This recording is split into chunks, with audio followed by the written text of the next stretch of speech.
नमस्कार। मेरा नाम डॉक्टर सचिन है। मैं consultant psychiatrist brain blossom clinic Faridabad में काम करता हूँ। मैं यहाँ का डायरेक्टर भी हूँ।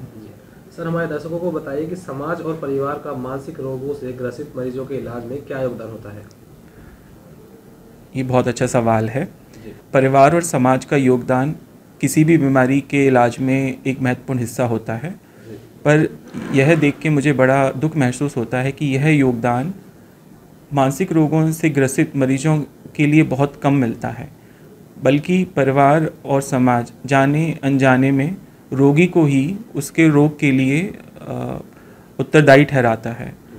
जाने अनजाने में मरीज और समाज दोनों ही बोल देते हैं कि आप ऐसा सोचते हो इसलिए ऐसा हो गया है, आप ये सोचना बंद कर दो, बीमारी आपकी ठीक हो जाएगी, आपने ऐसा किया इसलिए ये वाली प्रॉब्लम हो गई। और जाने अनजाने में वो इस तरह की पद्धतियाँ भी समझा देते हैं जिससे मरीज़ की तबीयत ठीक होने की बजाय ख़राब होने लगती है। तो अगर जितना शारीरिक रोगियों को परिवार का और समाज का सपोर्ट मिलता है, उतना ही अगर मानसिक रोगियों को ये सपोर्ट मिले, ये योगदान मिले, तो ना केवल मरीज़ की परिस्थिति बहुत अच्छी हो जाती है, बल्कि उस परिवार की जिससे मरीज़ बिलोंग करता है उसकी भी परिस्थिति बहुत अच्छी होती है, बल्कि पूरे समाज की परिस्थिति बहुत अच्छी होती है। सर, आज का युवा कैसे इस क्षेत्र में कुछ बदलाव ला सकता है? ये भी बहुत अच्छा सवाल है। जितने भी आप इतिहास में जाइए, जितने भी रूढ़िवादी चीज़ों को ख़त्म किया गया है उसमें युवा वर्ग का ही योगदान रहा है। ऑलमोस्ट 90% रूढ़िवादी चीज़ों को ख़त्म करने में, समाज से उखाड़ फेंकने में युवा पीढ़ी का ही योगदान रहा है। कुछ रूढ़िवादी चीज़ों का मैं नाम लेना यहाँ चाहूँगा।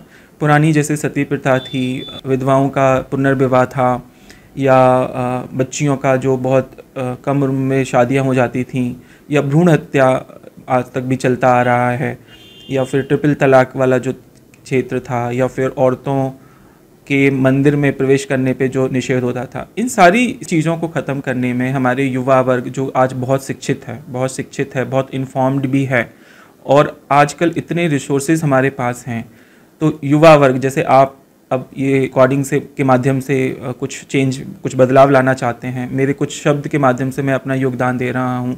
ऐसे ही अगर राइटर, अगर ऑथर कुछ इस चीज़ के बारे में लिखें, चित्रकार अगर कुछ ऐसी कोई चित्र बनाएं, या फिर रिपोर्टर, मीडिया कुछ ऐसे सिम्पोजियम या डिस्कशन करें जहाँ पर परिवार और समाज ये समझे कि मानसिक बीमारियाँ भी बिल्कुल वैसी ही बीमारियाँ होती हैं जैसे शारीरिक बीमारियाँ होती हैं।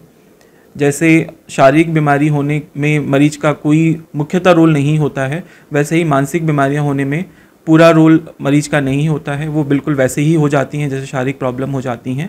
और उसको एक्सेप्ट करने में अगर युवा वर्ग कुछ ऐसा करता है जिससे मरीज भी अपनी बात को बिना किसी डर के परिवार के सामने रख सके, समाज के सामने रख सके, और उसका टाइम से ही इलाज हो सके, तो मैं मानूंगा कि युवा वर्ग ने अपना योगदान सही समय पर और सही मात्रा में दिया है। एक बहुत अच्छा योगदान अभी युवा वर्ग ने दिया है। जैसे पुराने ज़माने में आत्महत्या को भी हम क्रिमिनलाइज करते थे। एक बार अगर कोई आत्महत्या अटेम्प्ट करता है तो उसे हम जेल में पहुंचा देते थे, लेकिन आजकल वैसा नहीं होता। आजकल पेशेंट को जेल में नहीं पहुंचाया जाता, उसे हॉस्पिटल में पहुंचाया जाता है, उसकी मदद की जाती है। तो इसी तरह के छोटे छोटे योगदान अगर युवा वर्ग मेंटल हेल्थ के क्षेत्र में करता है तो बहुत अच्छा रहेगा।